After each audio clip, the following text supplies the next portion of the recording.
the CEO and Director of Business Development for EquiLife Life Settlements.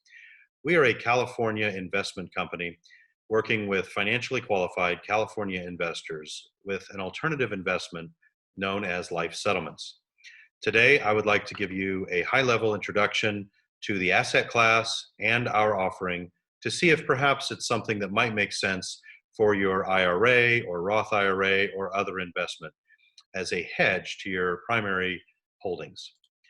With the beginning here, let's just start off with some disclosures. I'll give you a moment to look those over before we ask our primary question. And it's an important one, is are you diversified? Are you really diversified? A lot of people hold investments such as stocks, real estate, etc., and they might own large company stocks, small company stocks, a variety, but at the end of the day, they're all stocks. Just like with real estate, you may hold different kinds of real estate, and that may provide some diversification. But what about something truly different? If you own the usual suspects, the stock market through ETFs or mutual funds or a 401k or individual stock positions, or real estate, even if you're just a homeowner, you are a real estate investor essentially, especially here in California. You may also hold annuities, perhaps some precious metals, maybe some other alternative investments. But how correlated are your alternatives if you even have them as part of your portfolio? And what does it even mean to be correlated or non-correlated? Essentially, the idea behind a non-correlated investment is to help to protect and diversify you for when something like what we've experienced this year comes along, a black swan event like the coronavirus. A year ago, nobody was really going to predict how 2020 would shape up the way it has. And in the spring, we saw a shock to the stock markets and then a rebound. The question right now is there another shoe to drop? How are companies and so many sectors going to produce the earnings necessary to maintain or grow stock valuations from here, given the challenges that the coronavirus has given us this year that show really no signs of abating just yet? And again, so far the markets are holding up, but you may wish to diversify before that changes. We are 11 years deep into a bull market essentially, and as they say, trees don't grow to the sky.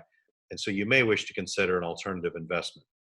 If there's trouble in the markets, will it spill over to real estate and other holdings? It's possible. We saw it in 07 and 08. Whether we'll see anything like that again in our lifetime, I don't know. But I do feel it's wise to be diversified and be prepared should the markets have rocky times ahead. And odds are one of these days they probably will. Whether that's tomorrow or some years from now, I don't know. But a smart way to have your portfolio positioned would be to add something that's truly diversified.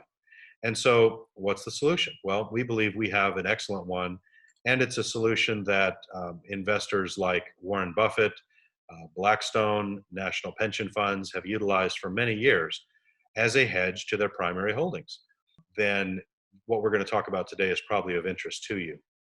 And the asset class that we're speaking of has performed over the years in a very positive manner. The types of returns you can get are what you might call stock market-like returns, but without the volatility that the stock market can bring. And in fact, the London Business School did a study on the performance of this particular asset class of life settlements. And they looked at a very large portfolio consisting of about $24 billion, representing over 9,000 life insurance policies. And they did so for more than a decade and concluded better than a 12% annual rate of return from this particular investment asset class. And that's one of the reasons, no shock, that the large institutional players utilize this. There are other reasons as well. Things like the non-correlation. How many things can you point to your portfolio that don't have some thread of connection to other things in your portfolio in terms of performance and the risk? Like we saw in 07 and 08, when one market has trouble, it can drag other markets down.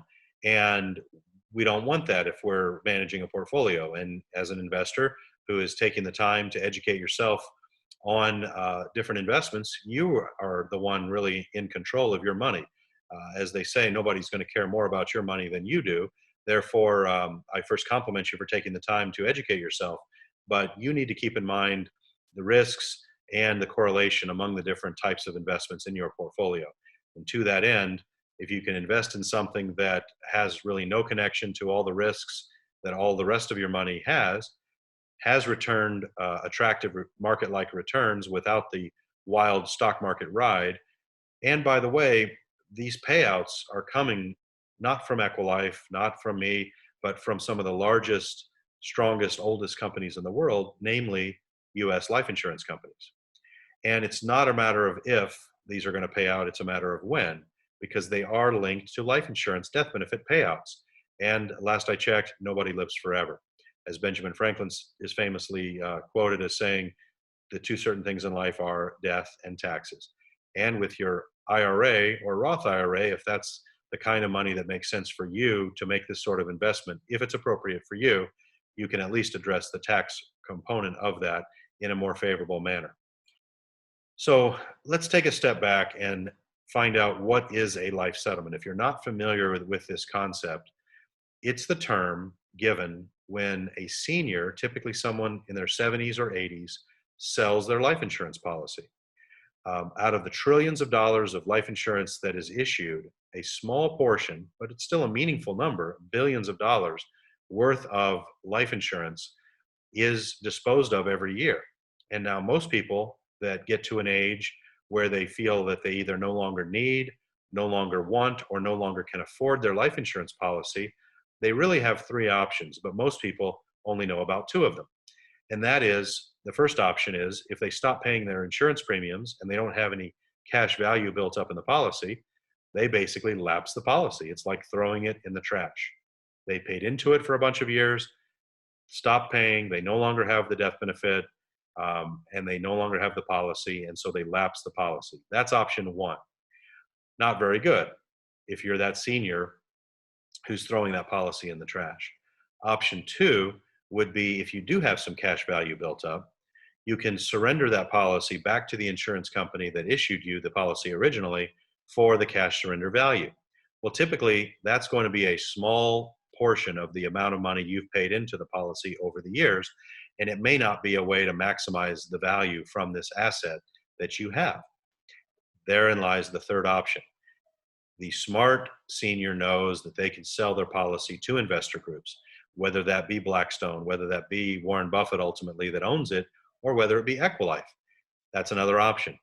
And so typically people get a lot more money if they're older and not in as good of health as they were when they got the policy issued, if they sell it. And the Wharton Business School did a study. Earlier I referenced the London Business School when I talked about the performance of the life settlement asset class, that 12% number we looked at. Now I'm talking about the Wharton Business School. They did a study and they looked at this as from the perspective of how much more money can a senior get by selling their life insurance policy versus cashing it in. And they concluded 3 times more money or better. And the GAO, Government Accountability Office, they looked at it and concluded up to maybe even 8 times. So 3 to 5 times is certainly not out of the realm of possibility. And that can be very meaningful to a senior who is at the point in their life, where they need funds, perhaps to afford in-home care, perhaps to enjoy those funds while they're still alive. Whatever the reason might be, I'd rather have 3 to 5 times more money than not. And so someone with $1 million life insurance policy, perhaps, who is maybe 80 years old, perhaps they have 50,000 of cash surrender value. Well, 50,000 is not bad, but if they could sell it for 200,000, that's a lot better. And so, getting to the offering, what we do here at EquiLife, we acquire policies like what we just discussed. We then package them or bundle them into portfolios of 5 policies each. And we open up investment on a fractional basis into these portfolios. So what you end up being able to do as an investor, if it's appropriate for you, if you're in California, and if you're financially qualified, is you can buy pieces of the death benefits of insureds who are in their 70s and 80s who have sold their policies. And then you can be the one to enjoy the portion of the death benefit that you own when these policies eventually mature and the death benefit is paid out. And so by doing this, you have a portion of your money, maybe it's 2% or 5% or 10% of your portfolio, that is disconnected from the risks all the rest of your money is exposed to. And you're going to be able to potentially profit from these death benefit payouts from these life insurance companies. And therein lies your non correlation to all the rest of your money and in your portfolio. And that can be valuable when we run into tough times in the stock market or the real estate market. And that may come as a result of the next financial crisis. It may come from some geopolitical event, something like a coronavirus again. We don't know until after it happens always. But after the fact is not the time to be thinking that it would have been nice to diversify. The time is now, we believe, when you've got gains still in those types of holdings, to consider repositioning to something truly diversified, truly different. So let's dive in and take a look at a real life example of a current portfolio that EquiLife is offering. Um, this is our portfolio 0620, and you'll notice several columns here. These are 5 different life insurance policies on 5 different insured individuals, ranging in size from 100,000 up to 1.5 million in terms of the size of the death benefit of the life insurance policies, totaling just under $2.8 million of death benefit, or what we call face amount. The insured individuals range in age from age 71 to 88 on this particular portfolio. This LE in months stands for life expectancy. This is an important element to this asset class, is estimating approximately how long these people may be expected to live. When these people sold their life insurance policies, they agreed to turn over their medical records such that they could be reviewed by a professional third-party underwriter to determine approximately how long they think they would be expected to live based on their specific situation and health conditions. So anywhere from 33 months to 81 months is what is expected. Now, that does not mean that's exactly when these people are going to pass away. Some will pass away earlier, some will pass away later. But what you're hoping for as an investor is that more often than not, plus or minus a couple, 3 years around these expected life expectancy timeframes is when the policies will likely mature. That plus or minus 2 or 3 years hopefully captures the bulk of the possible maturity timeframes. And if that happens, on each policy, there's an estimated return. And what these numbers translate to, anywhere from 33 to 81%, is how much return you're going to get as each of these insureds pass away and as each policy matures. Anywhere from a 33% return to an 81% return. And part of the model that we work with sets aside money to cover the premiums to keep these policies in force. That's very important. So more than $360,000 is set aside to be able to cover the premiums for each of these policies through the life expectancies for each policy. Thereby, you don't get a bill each month to keep the policy in force that you own a piece of. And what we do is we pool these such that this $360,000 can service all 5 policies. And the policies, if they go long, can borrow from the pool, and upon maturity, they pay back the pool. And so what that does is it smooths out your experience as an investor rather than having to write checks every month or every year to keep these policies in force. So let's take a look at what this means for an investment. So a 100,000 sample investment, by the way, our minimums are lower than that. So I want to make that clear. You don't have to invest as much as 100,000. Depends on your situation, what's appropriate for you. But for round number sake, if you put in $100,000 and bought a piece of this portfolio, you would be buying approximately $169,492 of death benefit. Your 100,000 is going to come back to you as $169,492.78 in 5 different chunks over the years. And so this is not a liquid investment. I want to be clear about that. Your liquidity, if you will, is going to, and your gain is going to be coming back to you in 5 separate chunks as the years go on. But this number can be enhanced or discounted depending on how long the insureds live.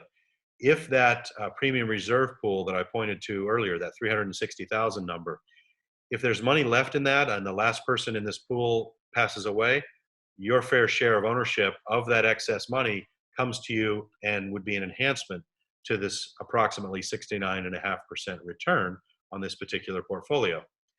Likewise, if there's somebody alive still in this portfolio and that pool of premium reserve gets depleted, then there is the potential for what's known as a premium call. And we make, again, that very clear. That could affect your net rate of return. So if the people live shorter than expected, there could be an enhancement to your overall net return. If they live longer, there could be a decrease in the overall net return. But either way, as you look at these in more depth, if you would like to, we can provide you with the full portfolio where you can see the details on each insured, the anticipated premiums for each policy in the portfolio, and you can judge for yourself. But what you'll find is the risk reward curve is a bit lopsided to your benefit in the case of an early maturity versus a late maturity. You can have late maturities and still be quite profitable. So we have another portfolio available. I won't spend too much time on this one, but suffice it to say that until the previous portfolio is sold out, there is an opportunity right now, as of this recording, to participate in multiple portfolios. And we do encourage investors to do that if it makes sense for you, is get a hold of multiple portfolios as time goes on. I'm going to talk about a recent maturity we had and a payout to investors. And those investors, some of which who don't need those funds for something else, may wish to reinvest with us. And if they do, right now they can buy not just a piece of one portfolio, but they can buy, as you potentially could, a piece of multiple portfolios.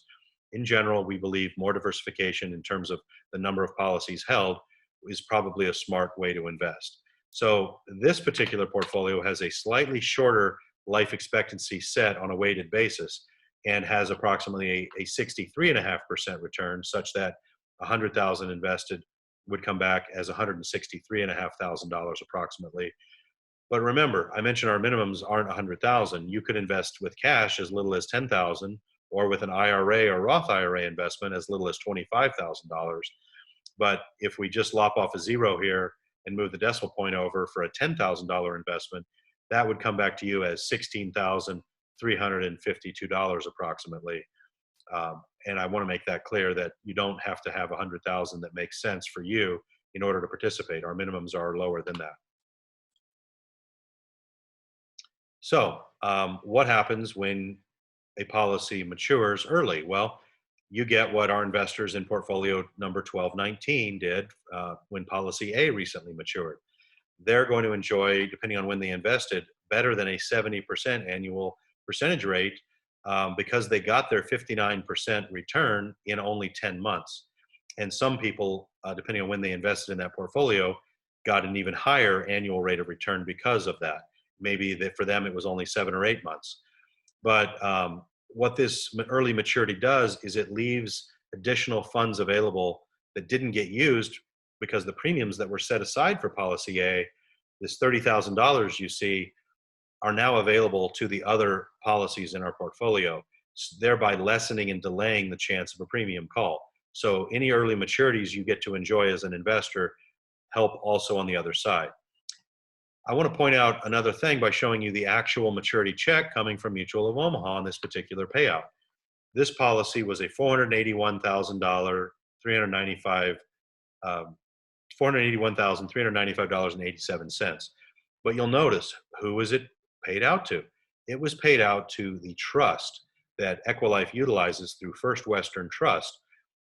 That's very important. When EquiLife acquires the policies, we do not keep them on our books. We place them in trust such that the trust owns the policy and is the beneficiary of the policy.